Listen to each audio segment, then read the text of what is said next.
Bismillahirrahmanirrahim. Assalamu alaikum. Today we are going to prove De Morgan's laws. तो students आपको बता दूं कि De Morgan's law जो हैं वो दो हैं, तो यहाँ हमने दोनों को प्रूव करना है, लेकिन हम दोनों को अलग अलग लिख कर प्रूव करेंगे।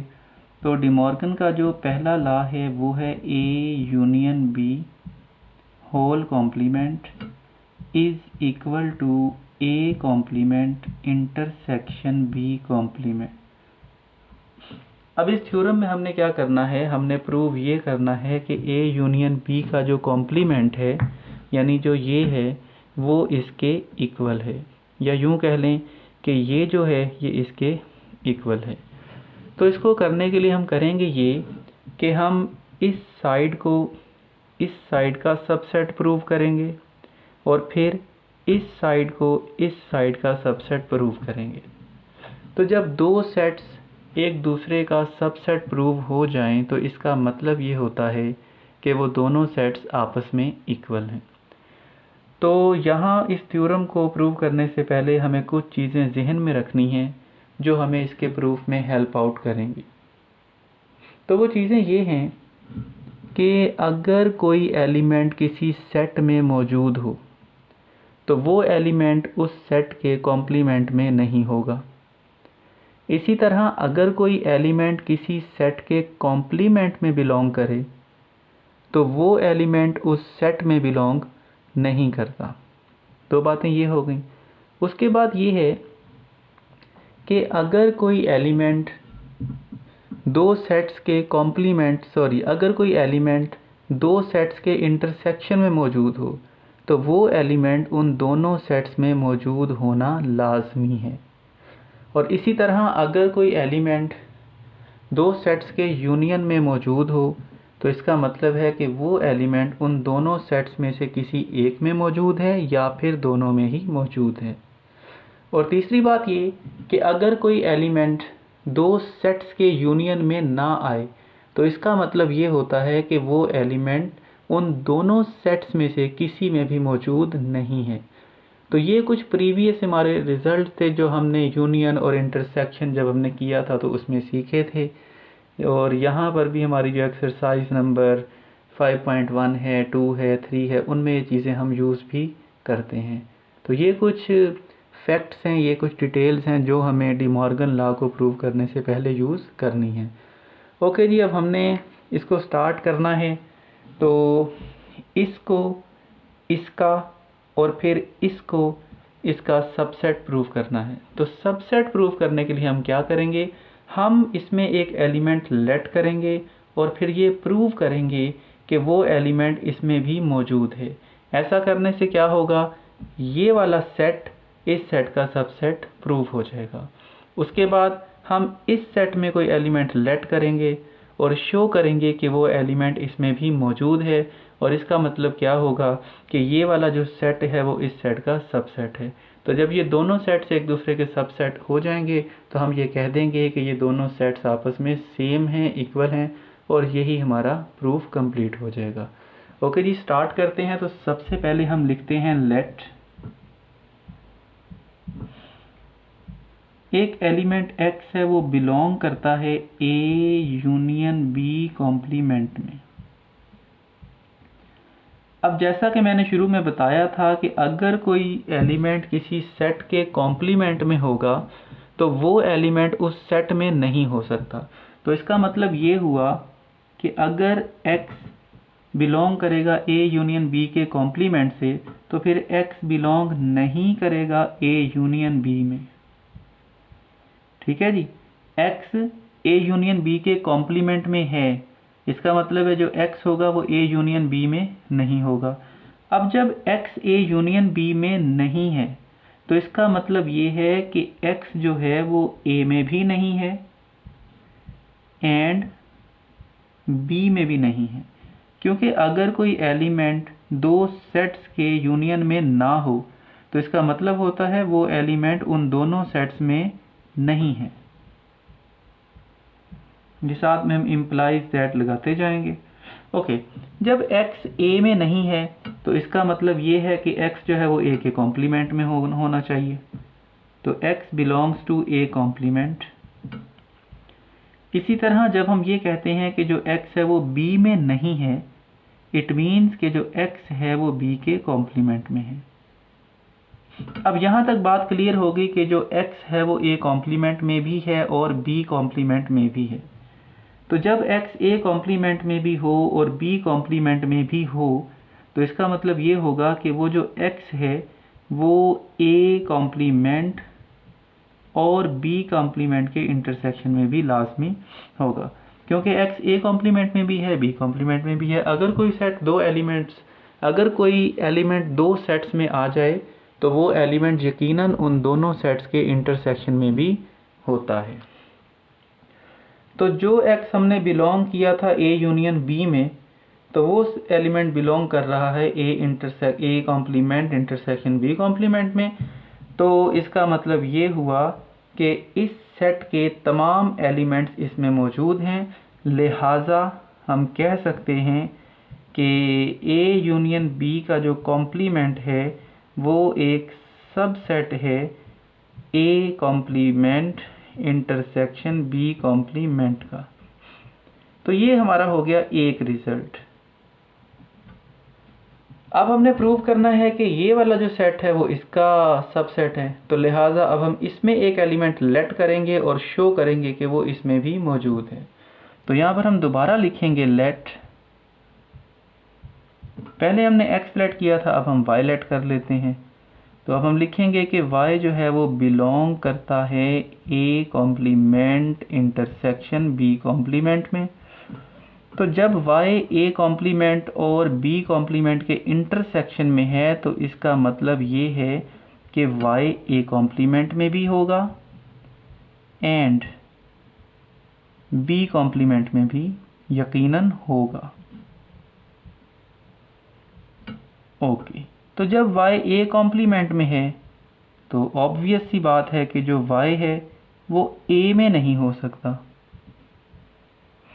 इसी तरह जब y b कॉम्प्लीमेंट में है तो यकीनन जो y है वो b में नहीं हो सकता। ये मैंने आपसे पहले बता दिया था कि अगर कोई एलिमेंट किसी सेट के कॉम्प्लीमेंट में है तो वो एलिमेंट उस सेट में नहीं होगा, और इसी तरह अगर कोई एलिमेंट किसी सेट में मौजूद है तो वो एलिमेंट उस सेट के कॉम्प्लीमेंट में कभी नहीं हो सकता।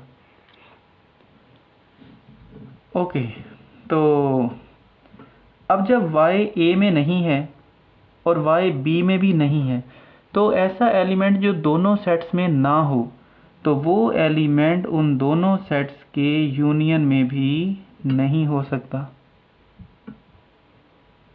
तो जो y है वो a यूनियन b में नहीं है। अब y जब a यूनियन b में नहीं है तो यकीनन जो y है वो a यूनियन b के कॉम्प्लीमेंट में यकीनन लाजमी होगा। तो ये लें जी, y belongs to a union b complement. तो देखें हमने y को लेट किया था इस सेट में और y प्रूव हो गया हमारा इस सेट में। तो अब हम ये कह सकते हैं कि ये वाला जो सेट है वो इस सेट का सबसेट है।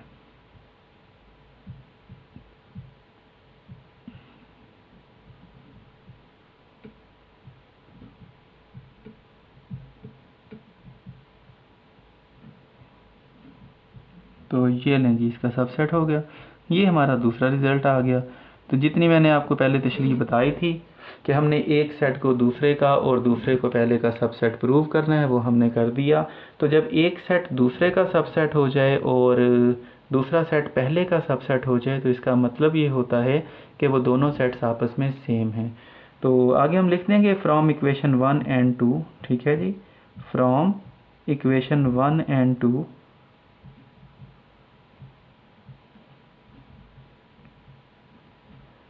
ये ही रिज़ल्ट हमारा प्रूव हो गया। तो यहाँ पर लिख देंगे a union b whole complement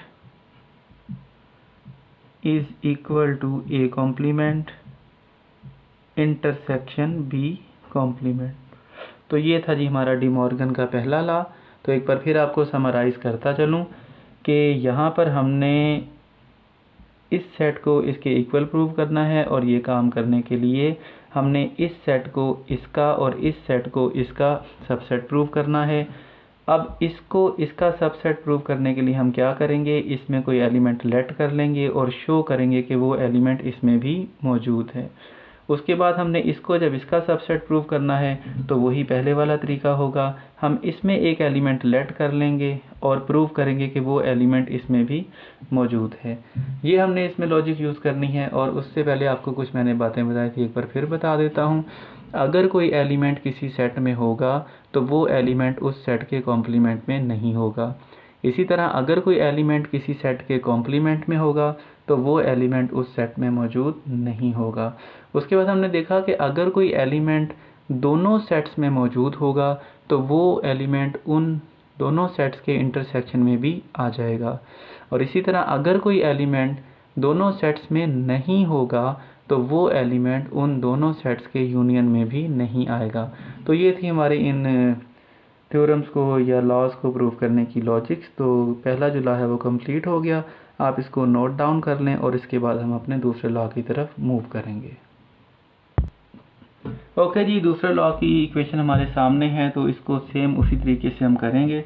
तो सबसे पहले इसमें हम एक एलिमेंट लेट कर लेंगे x, और हम कहते हैं कि x belongs to a intersection b complement. तो भाई जब x हमारा a इंटरसेक्शन b कॉम्प्लीमेंट में है तो इसका मतलब ये होगा कि जो x है वो बिलोंग नहीं करेगा a इंटरसेक्शन b में। तो जब x a इंटरसेक्शन b में नहीं है तो इसका मतलब ये होगा कि x a में नहीं है या फिर b में नहीं है, क्योंकि इंटरसेक्शन में दो सेटों के इंटरसेक्शन में वही एलिमेंट्स आते हैं जो दोनों में हो। अब हमने यहाँ पर कहा कि x जो है वो a इंटरसेक्शन b में नहीं है, तो जब x a इंटरसेक्शन b में नहीं है तो फिर दो सिचुएशंस हो सकती हैं कि या तो वो x a में नहीं है या फिर वो b में नहीं है। तो यहाँ पर जो वर्डिंग हमने यूज़ करनी है वो और वाली करनी है, या वाली करनी है, एंड वाली नहीं करनी, ठीक। अच्छा, अब x हमने कहा कि a में नहीं है, तो जब x a में नहीं है तो यकीनन वो x a के कॉम्प्लीमेंट में होगा, ठीक है जी। और यहाँ पर हमने कहा कि x b से बिलोंग नहीं करता, तो इसका मतलब है x जो है वो b कॉम्प्लीमेंट में बिलोंग करेगा। अब हमारा जो x है वो a कॉम्प्लीमेंट में है या फिर वो b कॉम्प्लीमेंट में है। तो जब x a कॉम्प्लीमेंट में है या b कॉम्प्लीमेंट में है तो इसका मतलब ये हुआ कि वो जो x होगा वो a कॉम्प्लीमेंट और b कॉम्प्लीमेंट के यूनियन में आ जाएगा, क्योंकि यूनियन में वो एलिमेंट भी आ जाता है जो दोनों सेट्स में से किसी एक में मौजूद हो। तो लें जी, हमने लेट किया था कि x जो है वो a इंटरसेक्शन b कॉम्प्लीमेंट में है, और हमने शो कर दिया कि वही x a complement union b complement में आ गया। तो इसका मतलब ये हुआ कि a intersection b complement subset बन गया है a complement union b complement का। तो ये हमारा आ गया जी एक रिजल्ट। अब हमने प्रूव करना है कि ये वाली साइड इसका सबसेट है, तो हम इसमें एलिमेंट लेट करेंगे। तो यहाँ पर हम एक बार फिर लिखेंगे जी लेट, पहले हमने x को लेट किया था, इस बार हम y को लेट कर रहे हैं। तो हम लिखेंगे y belongs to a complement union b complement. तो भाई जब ये y a complement union b complement में है तो इसका मतलब ये है कि y जो है ना वो या तो a कॉम्प्लीमेंट में पड़ा है या फिर b कॉम्प्लीमेंट में पड़ा है। तो ये होगी बात। अब हमने कहा कि y बिलोंग करता है a कॉम्प्लीमेंट से, तो इसका साफ मतलब है कि y जो है वो बिलोंग नहीं करता a के साथ। और यहाँ पर हमने कहा कि y बिलोंग करता है b कॉम्प्लीमेंट से, तो इसका भी वाज़े और क्लियर मतलब है कि y जो है वो बिलोंग नहीं करेगा b में। ओके, अब y जो है वो a में भी नहीं है या फिर y जो है वो b में नहीं है, ठीक है। तो जब y a में नहीं है या फिर b में नहीं है, दोनों में से किसी एक में नहीं है, ये कंफर्म है, तो इसका मतलब ये होगा कि जो y है वो इन दोनों के इंटरसेक्शन में भी नहीं होगा। ठीक है जी, ए में नहीं है या बी में नहीं है, तो जब कोई एलिमेंट दोनों में से किसी एक सेट में भी ना आए तो वो उन दोनों के इंटरसेक्शन में भी नहीं आ सकता। ओके, तो अब हमें ये पता चल गया कि y जो है वो a इंटरसेक्शन b में नहीं है, तो इसका मतलब ये होगा कि y जो है वो बिलोंग कर जाएगा a यूनियन b के, हाँ जी, कॉम्प्लीमेंट में आ जाएगा। तो यहाँ पर देखना जी, हमने y को लेट किया था कि इसमें है और प्रूव हो गया कि y इसमें है। तो इसका साफ नतीजा ये है कि जो y है, सॉरी y नहीं बल्कि जो a complement union b complement है वो सबसेट बन गया है a इंटरसेक्शन b कॉम्प्लीमेंट का। तो ये हमारा दूसरा रिज़ल्ट आ गया। तो इन दोनों रिज़ल्ट्स को अगर देखें तो इससे ये पता चलता है कि ये इसका और ये इसका सबसेट हैं, और इस चीज़ का मतलब ये होता है कि ये दोनों आपस में इक्वल हैं। तो लिहाजा हम यहाँ पर कह देंगे फ्रॉम 1 and 2